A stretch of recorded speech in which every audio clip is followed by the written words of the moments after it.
Serious Redditors who have completely ruined somebody's life intentionally or by accident. Whether they deserved it or not. What happened and why did you do it?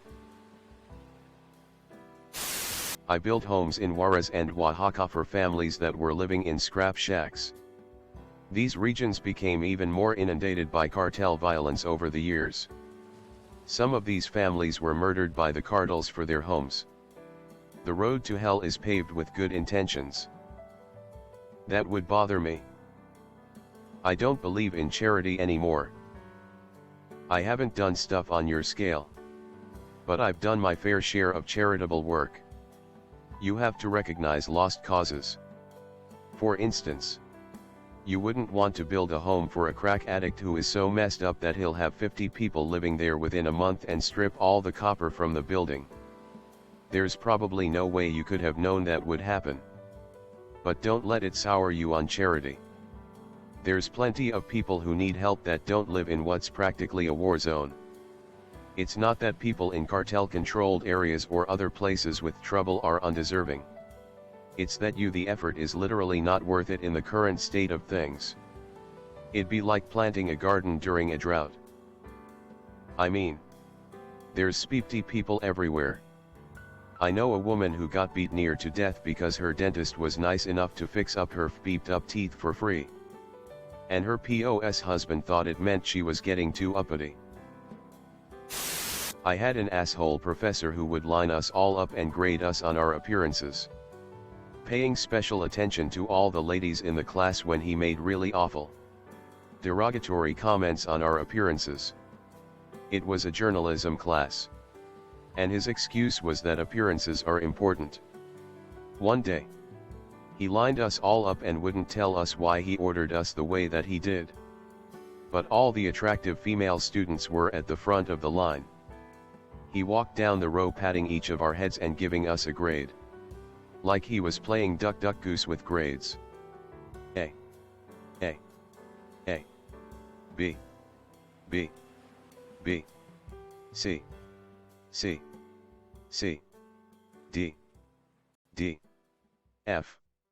F. F. F. F. F. F. F. I was an F. I suddenly realized that this crazy man had the potential to destroy my really hard-earned perfect GPA based on really unfair criteria. So I decided to do something about it. I started recording him in class. And I assembled a best hits of the most offensive, sexist, foul things he said. I also fact-checked his resume, which he'd given to us on the first day of class. And it turned out half of it was fabricated. He had virtually no journalism experience at all. Although he had played a reporter on TV in several primetime TV shows. I brought my tape and fact-checking data to the dean. They let him finish the semester. But they intervened on grading and terminated his contract at the end of the semester. He never worked as a professor again. How the FBEEP did this asshole get a teaching job like what the actual FBEEP? When I first started at university, within my first week or two, I needed to meet the guy who was coordinating one of my lab modules for some reason or other. It's going back a bit. But I think I'd forgotten to get my book signed to say I'd completed the work and he was going to do it or something. Anyway, we arranged a time to meet by email. But when I showed up at his office he wasn't there. He didn't reply to my next email trying to rearrange either. So I got someone else to do whatever it was and completely forgot about the whole thing, until the following week. When it turned out the reason he wasn't in was that he'd been sacked in a hurry after the university discovered he was a convicted murderer, rapist and con artist. Which somehow hadn't been picked up on in the background checks. Oops. Several years later I heard a rumor that it was something to do with people on the hiring team also being Freemasons and so taking him on without following the proper procedures. But I never found out whether that was true. Either way, it was still a pretty awesome faculty. So I'm not complaining. I confronted my mom when I suspected she was having an affair with an underage boy. She denied it and my family hated me for causing drama and repeatedly accusing her. Eventually she confessed and went to prison. My dad stood by her. I saw him cry for the first time ever, but she still treated him like crap. He visited her every single visitation. After being released, she was on strict probation for years. She wasn't able to return to her job. My dad finally divorced her because she was still selfish and always blamed other people for what happened. They had a lot of debt at the time and now she is impoverished. But she never said sorry or took responsibility for what she did. So I try not to feel too guilty. I thought that my brother might have been posting about our mom when I read this, but then realized your story ends different. After years of suffering through my brother's idiocy and downright illegal behavior, I turned him in for taking out multiple credit cards in my name. I was trying to buy a house, and I had no idea why I had 3 credit cards instead of 1. Even more importantly, I didn't know why 2 of them were maxed out. He broke into my parents' safe. They actually used my mom's beeping birthday as a combinations. Got all of my personal information and took out credit cards. He did it to my parents too.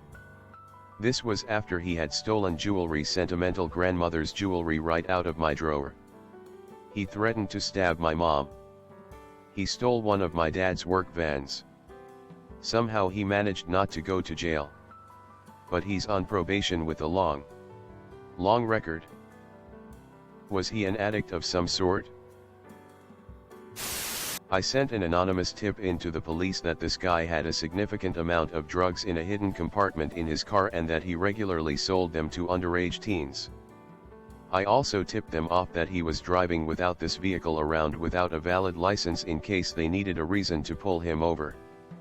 These tips, inevitably, led to him being investigated, arrested, charged, and sentenced to a significant number of years in prison, both for the drugs and other things that were discovered about him.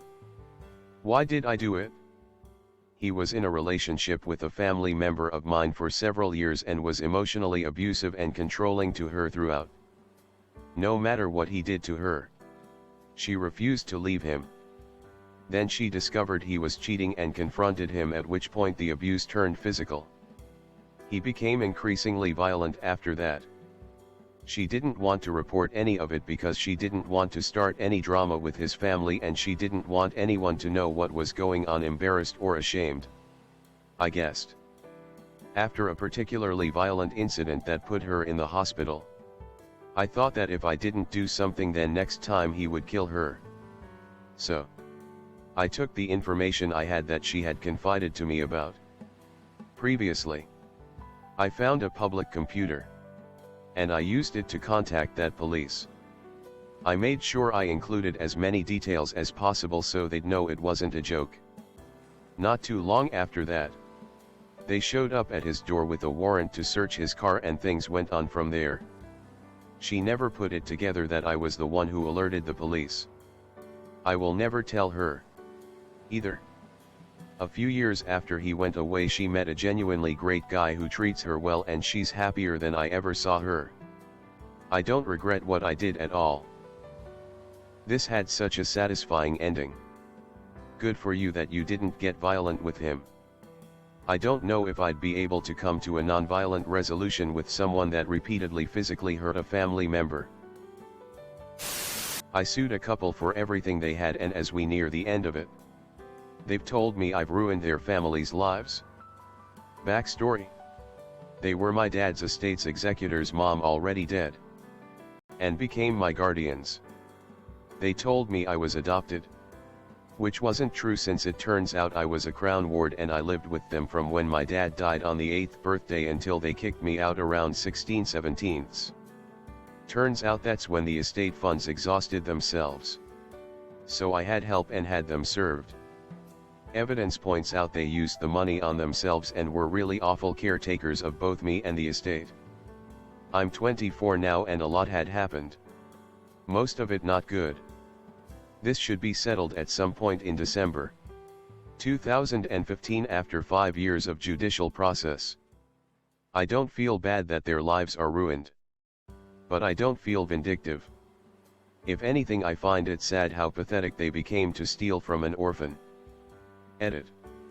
I think I bring this up because my mom died today 22 years ago, and to me, these people are the focal point of why I might seem extrovert as speep. But I can't hold onto to a meaningful relationship for the life of me.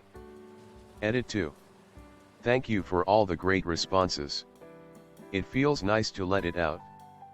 Also, I think the Batman references are hilarious. My friends and I make jokes about it all the time, so the humor isn't lost on me. And I'll do my best to answer any questions and advice. Some I can't because this is an ongoing litigation, and I'll post the results on r/legal advice on December 2nd. Hopefully. TL. Dr. I just told strangers on Reddit more than I tell anyone close to me. Aha. You didn't ruin their lives. They ruined your life. Then they got caught. I wouldn't say they ruined his stealing from an orphan. Wow. That's bad.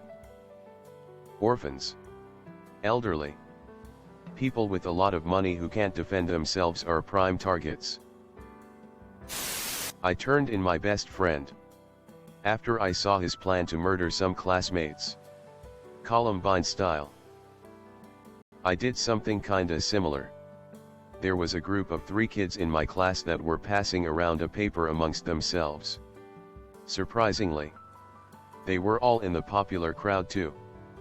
After class I was gathering all my stuff and found it on the floor, so I pick it up and look at it. I know, I'm a nosy bastard. It had very detailed plans as to how they were going to kill the teacher. Like, down to how to make sure there was no witnesses or evidence. The first thing I did was wait until everybody cleared out of the hallway and gave it to the poor teacher in question. Do you want to know what happened to those kids? They got a FPING slap on the wrist. They went to the principal's office and got 5 days of in-school suspension. What happened to him wasn't the same. Backstory. He was my best friend. And for the last maybe month or so was getting teased relentlessly by almost all the guys in our grade. Except me. It was just terrible how much they teased him. The worst part was it was a minor thing really. And it didn't even happen. But it didn't matter to them. So one day I saw him writing a plan B in the back of his textbook. I guess in case his first plan didn't work. He wrote about when he was gonna attack. The best time to do it to eliminate people from preventing him. Where to put evidence. Like seriously heavy speep. He also wrote about very specific weapons and things. Ones he showed me a week earlier he wanted to buy online. A lot of the ones we looked at were anime replicas. I confronted him. He told me it wasn't for real. It was just to vent. But something inside me felt sick. Felt wrong. I realized we were about to go on holiday break. And it would be an ideal time for him to destroy this evidence. So I ended up going to the administration. He got expelled obviously, but the school, mainly the principal, were very cruel about it all. It was a speep situation. I've tried to reach out in the past. See how he was. As of this year, 7-ish years later, he still hates me as far as I know. He seems to be doing okay though. I guess he got some help or whatever he needed. And he's in a good place now. I hope the best for him. Honestly, it must have been the most difficult thing to do at the time. But you made a very important and very wise decision at an age when I couldn't decide on which lunch to get from the CAF. It's possible he was never going to do anything. But it is also entirely possible that you saved countless lives. Thank you. Old middle school theater teacher of mine had been sleeping around with students once he moved on to teaching high school. He started making moves on my then girlfriend. So I sent a couple emails around that school district about him. He's divorced and in prison. Edit. He was teaching at a high school when he got arrested. When I was 15, I had a teacher send me this long email professing how in love with me he was, in detail with some graphic content. I went to my favorite teacher, the only adult I was close with, who sent me to the guidance counselor, who got police involved. It turned into a whole undercover sting. I think I'm using that word right. The police, through my email, exchanged emails with him for months. Eventually there was a trial and he went to jail. He had a wife and a daughter my age. I still to this day feel awful that he couldn't take her to the ice cream store or his daughter's graduation. Registered sex offender. I think he mostly deserved it, and I'm still glad it happened to me and not somebody who wouldn't have had the strength and support to handle the situation. But a part of me will always secretly feel a little guilty and wonder, what if I had just ignored the email? Well, probably he would have tried with someone else. He was interested in 15-year-old kids. He was a teacher who had access to them. And apparently having a wife and kids wasn't enough to deter him from something he knew damn well was wrong. As an adult, would you be okay with letting a guy like that continue to teach? I think it's nice of you to have some sympathy for him. But you know you did the right thing. Yeah, I definitely did the right thing. The end result was just ruining a life which, even when deserved, is hard to handle. Was hard to handle. I'm over it now. Have been for years. About a decade ago, I lived next to a gay couple. One day while getting ready for work, I heard breaking glass, and decided someone must have dropped something in the kitchen next door. Only the sound of glass breaking carried on over the next several minutes, which was enough to alert even me that something fishy was going on. I looked outside and discovered a teenage boy halfway in through their bathroom window. I told him I'd already called the cops, and he needed to leave. He did. And then I genuinely called the cops. 20 minutes later, a police car turned up and a couple of constables started looking around the property. Then another car turned up, and another, and then a van, which seemed like overkill for investigating a failed burglary. After an hour, a cop came over to my place to take a statement and asked if I'd ever noticed the spiky plants in the garden behind my neighbor's house. Oops. After work that day, one of my flatmates told me the neighbors wanted to see me to say thanks for reporting the burglary, and would I mind popping over. I was a little concerned that maybe they just wanted to knife me for getting them in trouble with the law. But I thought I'd better talk to them and see how it was going to be. They actually did want to say thanks, which made me feel a little worse about unintentionally narking on them. TLDR. Tried to do my neighbors a favor and accidentally led the cops to their herb garden. When I was 11, I took part in a judo tournament. It was the fight for the first place and I threw him to the ground. But he fell very wrong, breaking his neck, resulting in him being paralyzed. Saw him a couple of times afterwards, because he lived in my neighborhood. He never smiled or even looked a bit happy after that incident. There was always this deep sadness in his eyes. 11-year-old me threw the prize for the first place into a nearby lake. It still haunts me to this day. If you, as an adult, were watching a match between two 11-year-olds and saw that happen, would you blame the child who did the throw? No. Of course not. It was an accident. A terrible accident, but an accident. You have grown from that child, but they are only a part of yourself. Forgive that child. Everyone else would.